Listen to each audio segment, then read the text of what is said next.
Today it's time for another Grand Line Review mega video because we are here to tackle the incredibly huge topic of discerning the top 20 best Devil Fruit users in the series. That's right, Devil Fruit users, not the Devil Fruits themselves. We've already done that. But exactly how are we going to do this? Well, in order to embark on this journey, I created a list of all 141 known canon Devil Fruit users, assigned them scores based on various criteria, which I will outline, and then I simply pressed a button that showed me the 20 highest scorers which shall be presented in this video. And I want you to know right here and now, there are some characters that I never ever would have predicted on my own. Some very surprisingly good Devil Fruit users coming your way. Before we do that though, please do help me justify my life choices of ranking 141 fictional. Very win-win situation, you see, and please do comment below if you're a new member of the Grand Fleet. Welcome. Now before we do the list thing, we need to go through the methodology section. That's right, it's just like high school science. We need to understand what we're doing before we turn on the Bunsen burners, otherwise you'll burn down the science department. But for those of you who are not interested in the methodology and just want to get right into the list, then I understand and you can skip to this time here. However, I would highly encourage you to stay. And for your benefit, we will have a slideshow of provocative Robin images playing on loop in the bottom corner here. So just keep your eyes on that for a minute or two whilst I have a conversation with the adults. So what I've done this time around is very similar to my best and worst Devil Fruits list. I have a series of 4 categories to judge each Devil Fruit user by, and in each of those they shall receive a score out of 10. Those 4 scores will then be added up to a total out of 40, and that then converted into a total out of 100, which will be our final score. How does 40 become 100, you ask? Maths, that's how. But I'm doing that purely because it's much easier to convey how good a fruit user is by saying, say, 92 out of 100 as opposed to 37 out of 40, the latter of which holds much less tangible meaning. Now, what are these categories? Well, we shall begin with usage. This is designed to measure how well a fruit wielder applies their powers to their chosen goals or profession in life. So for example, if they're a fighter like Luffy, then we'd be judging this category mostly through his combat application. However, if they were a different primary user like say Caesar, who dedicates his fruit to twisted clown science, then we'd be judging it on how well Caesar uses it in that chosen field. Next up though, we have creativity, a category designed to measure how innovative a character is with their fruit abilities, because some people manage to find really intriguing ways to apply their powers, whilst others very much stick to vanilla benefits and don't really try to push beyond that. After which point we come to intelligence, which measures how well a person is capable of implementing their abilities in any given situation, which might be confusing at first. I can already hear people asking, well, what's the difference between creativity and intelligence? And to answer that, here's Foxy. He is by far one of the most innovative, intriguing, and just creative Devil Fruit users in the entire series. But he's also a moron. So he manages to find really interesting ways to creatively use his fruit, but they are not intelligent applications. So that is the difference. And our final category is mastery, which is designed to measure experience and comprehensive skill sets. So for example, an awakened Devil Fruit user will automatically score quite highly in mastery, whereas a character like Kaku, who ate his Devil Fruit like 5 minutes before using it to fight, would receive a pretty terrible score because he was a decent general user, but he had a distinct level of inexperience. So he would score pretty terribly for mastery. And once again, those 4 category scores were added together and converted into a number out of 100 to produce our final placements. And as for one more caveat, because we needed to perform, an extensive examination, certain characters were excluded due to not meeting a standard of required information. This includes figures like Basil Hawkins, who at the time of this recording, well, we still aren't quite sure how his fruit powers work, and thus it's extraordinarily difficult to judge him as a Devil Fruit user. Same thing with Kaido actually, as us manga readers will be well aware of by now, and some minor characters like Sharinguru, who we just haven't seen enough of to judge. I'm not going to say all of them, but there were indeed necessary exceptions. But with that out of the way, let's begin this crazy exploration with our 20th best Devil Fruit user in the series, Charlotte Linlin. As an Emperor of the Sea, it's very difficult to grant her anything less than a 10 for usage because the Sora Soronami is a perfect ability to create and maintain a terrifying Disney empire, as well as amplify Linlin's already monstrous physical power. She's also incredibly creative with her soul manipulation given her childlike imagination, and in fact she only loses points in mastery because Linlin is not a confirmed awakened Devil Fruit user. She certainly could be, but until we know for sure, I cannot award her a perfect 10. What does let Linlin down though pretty massively is obviously intelligence. Big Mom is a lot smarter than many people give her credit for, but not that much smarter. She's quite heavily flawed here and will often not use her abilities in the most intelligent of ways. It's more likely that Linlin will wield her power dictated by emotion alone, and that factor alone is enough to sink her all all the way down to number 20. To number 19 though, we have Spawn of Big Mother and Sweet Commander Charlotte Cracker. And this was the first of many shocks for me. When you think about Cracker, your first thought is probably something along the lines of,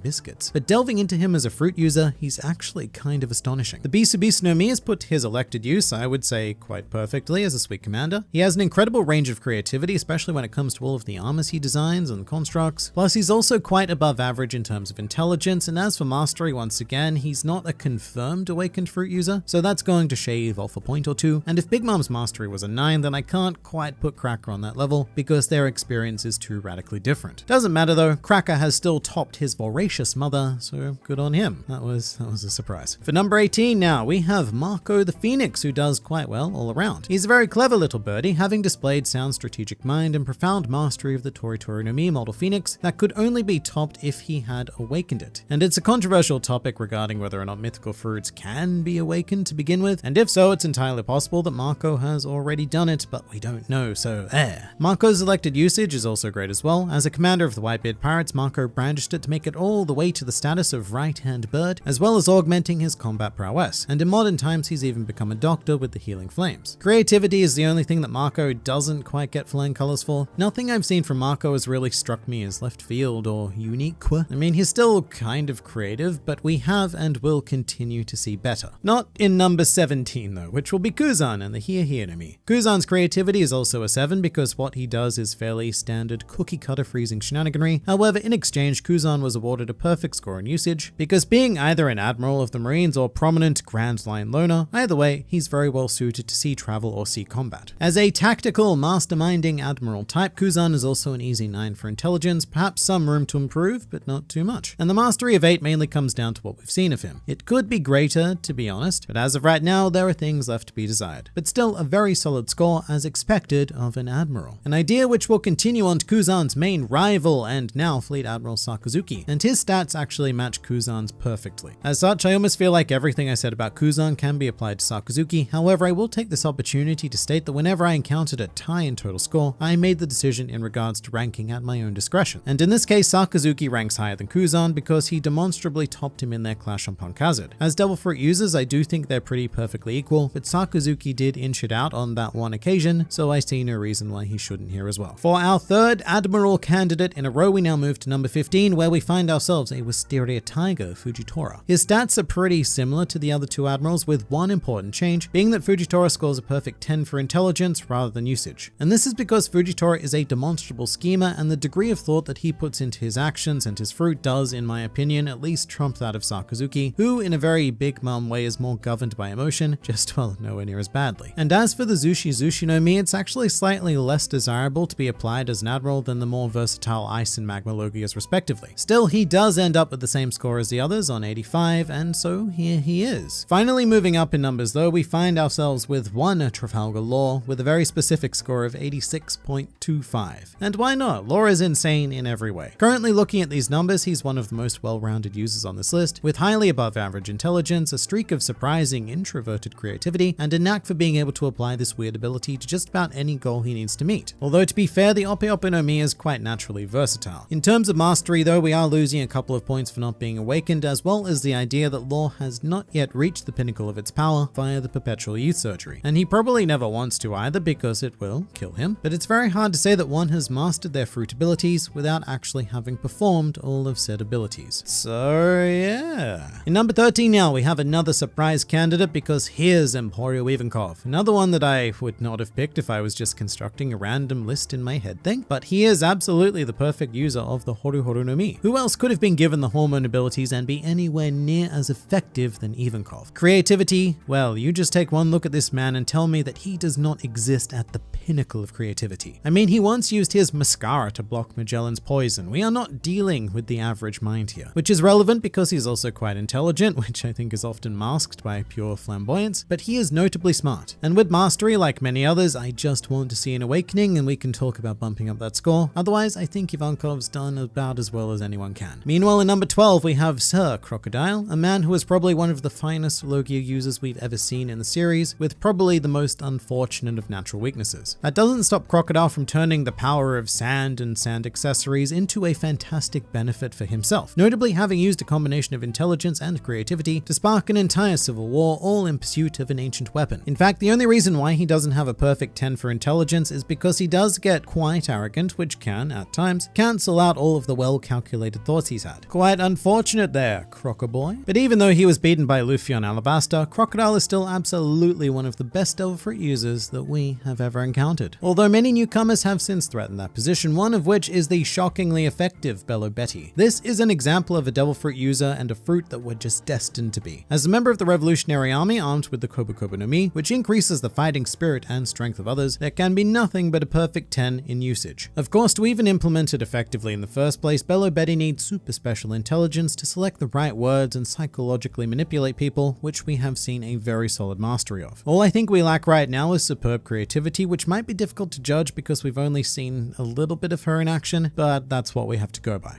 And I guess what I'm saying is, as a fruit user, she could easily rise and be placed in the top 10 in the future. But as for the top 10 right now, we shall begin with Bartholomew Kuma, who with the combined intelligence of man and cyborg, together being known as a manborg, will score a perfect 10 in the smart region. Kuma is so absurdly strategic and perfect when implementing his abilities, it puts almost everyone else to shame, really. But he also has wild creativity because who else would even think to try to push away abstract concepts such as pain? And as a master, just awaken him and we are all good. But finally, for general usage, as a warlord of the sea, he's dedicated this fruit power pretty exceptionally, and there's not much more to say except I hope that Mr. Kuma is okay, but he's probably not. In number 9 now, we have the candidate who surprised me the most by far, because let's all say hi to Streusen, the head chef of the Big Mom Pirates with a very unique fruit ability known as the Kuku Kuku no Mi, which allows its user to turn objects into food. Pretty much a match made in heaven for a chef, as well as a prominent member of the Big Mom Pirates who are highly food focused. In terms of creativity, he is a gourmet artiste. This fruit is the paint to Streusen's canvas. And whilst he may be an undeniably wild psychopath, he is also very intelligent, having basically forged his own empire by manipulating and corrupting Charlotte Lin Lin. And as far as one can possibly take the Kuku Kuku no Mi without awakening it, I think Streusen has done just that. Is it the best fruit?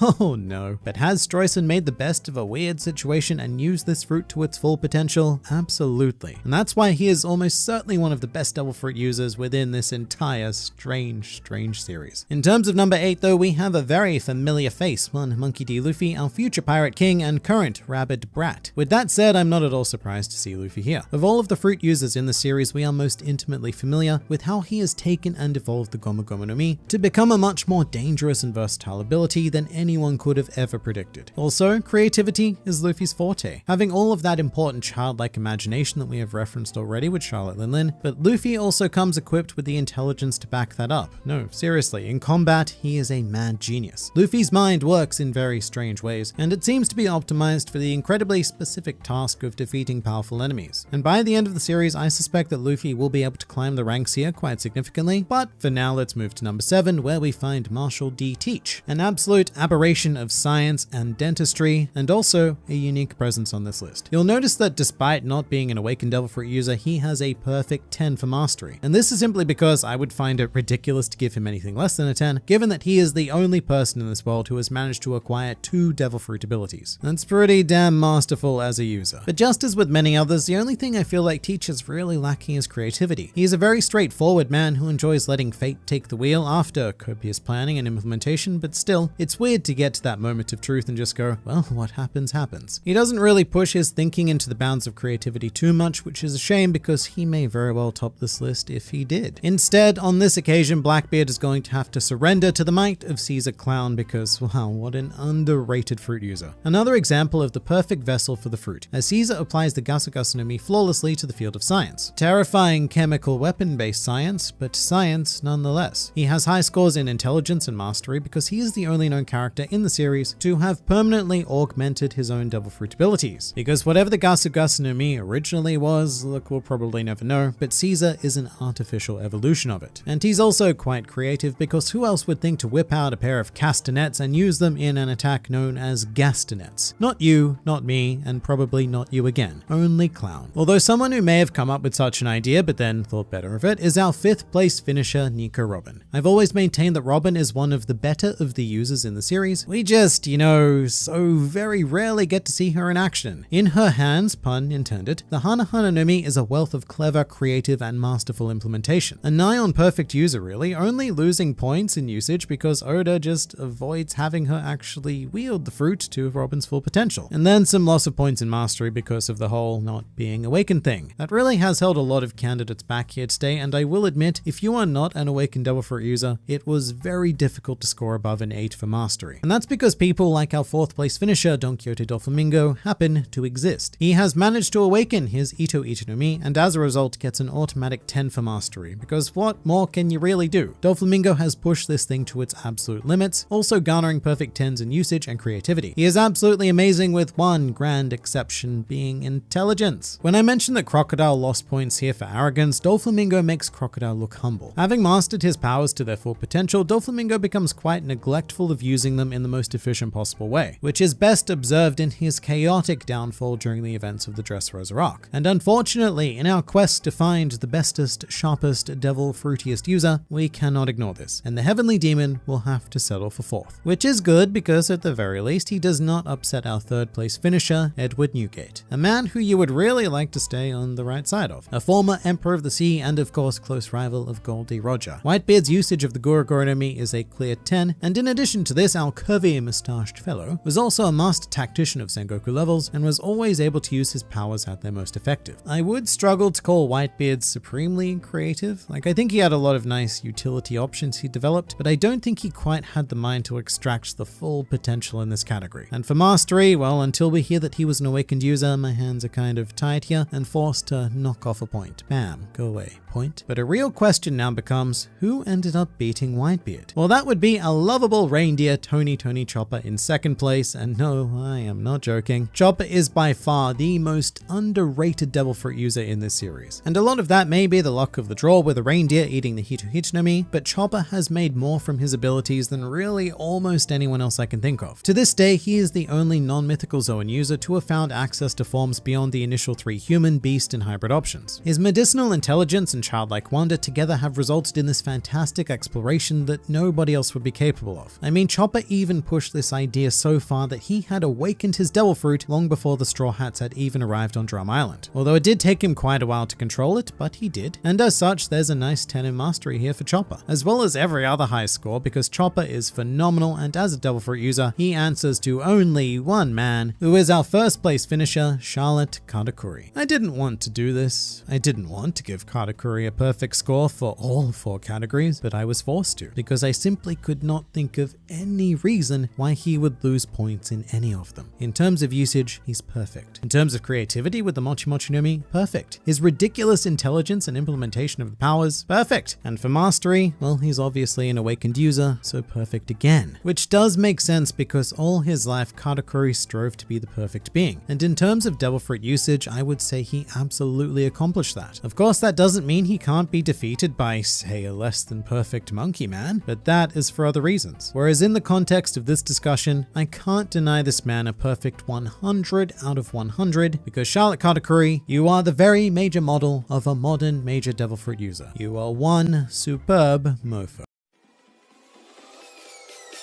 Peace.